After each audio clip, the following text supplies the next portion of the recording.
Once you're clear on your global framework and what exactly you expect partner to do, that's going to drive your journey. And then you look at the steps, right? So from your recruitment, your application process, your onboarding of the partners in the various track, right? That can be automated, right? Your deal registration is a must, right? In all vendor program, you will need to make sure that you have the capacity for your partners to register their deals and opportunities. That is super important, and that will prevent as much as possible channel conflicts with your own internal force, right? So that you know exactly from a selling perspective who's doing what and what are the territories that you can carve out for your partners. I would say a topic like the rebates program, right? That is something that should be also looked at to be automated. Don't try to calculate that manually. You will make mistake, right? That's important. Your enablement journey, so whatever training, certifications you're going to require in terms of the skills you need your ecosystem to have, you need to have that managed in an automated way so it can connect to your partner program and the recognition you will give to the partner as well as the overall management of your program requirement, right? I think that what we did at SAP quite well a few years ago, we developed a tool for our own channel ecosystem to connect so they can really view data and insights on their performance. They understand everything where they stand in terms of the program, the requirement, their authorization status, their competencies, their point system in our leveling framework, and all information on their customer install base so they can really manage their contract from end to end. And that's super important in terms of visibility.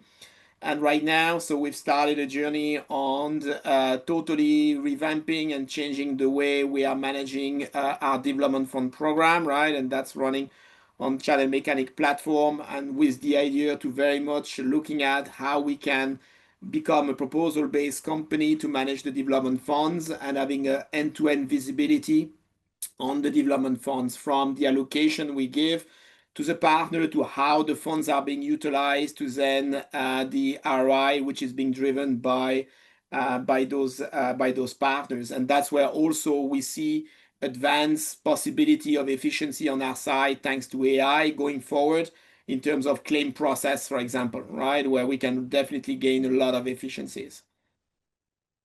Yeah, absolutely. And I think that validation and governance process, I think AI can play a pretty critical role there too, and take that off busy channel account managers' desk, right? So, Kevin, anything to add to that? Yeah, I think one of our guiding principles building the program was all about transparency. And when you think about how you can bring transparency at a program level to the partners, you got to talk about having good, clean partner data, right? And that's not easy. But when you have that partner data, then you can automate, to Laurent's point, dashboards and whatnot that you can present to the partners. I think the whole self-service mantra is really key for me, where we can have partners coming into the portal and checking out their opportunities, their dealer registrations, their MDF, their rebates, their spiffs, and you name it. You give them the information.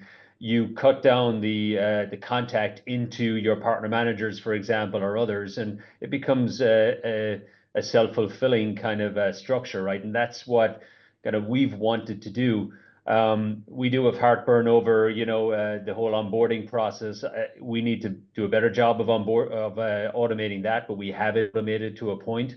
And so these areas where we talk about automation lines up with this ease of doing business and just making it easy for partners to get their information and go, right? In the back end where we manage it from a program perspective or an operations perspective, I think getting the answers back to partners and having that information available as quickly as possible where it isn't self-service, I think is extremely important as well, because that's the whole partner experience, in my opinion.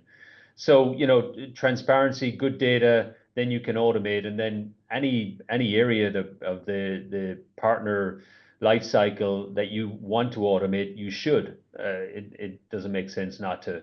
The one failing I would say we have is, when we looked at PRMs, we had some modules that we wanted to buy, and we just didn't get around to using them in time, right? And kind of this ship had sailed on it, so we kind of failed a little bit, and we kind of said, okay, well, we got to do better next time, or really kind of understand why we're getting this automation, because we didn't have good data associated with it. So just be careful about that as you're thinking of investing in any PRM system.